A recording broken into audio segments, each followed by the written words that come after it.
hello everyone I hope तपाईँ सबै सन्चै हुनुहुन्छ र म पनि सन्चै छु र आज म बनाउन जाँदैछु होममेड कुकिज र त्यसको लागि मैले लिएको छु आटा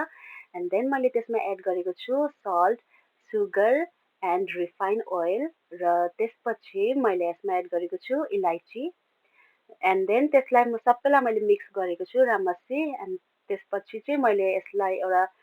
पानी हल्का दिएर मैले डो बनाएको छु अलिक हार्ड डो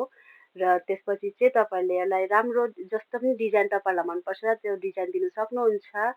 र मैले चाहिँ स्पुनको मद्दतले यसलाई डिजाइन बनाएको छु र त्यसपछि यसलाई लो टु मिडियम फ्लेममा तपाईँले यसलाई फ्राई गर्नुहोस् अदरवाइज यो तपाईँले हाई फ्लेम गर्नुभयो भने यो अलिक जल्न सक्छ र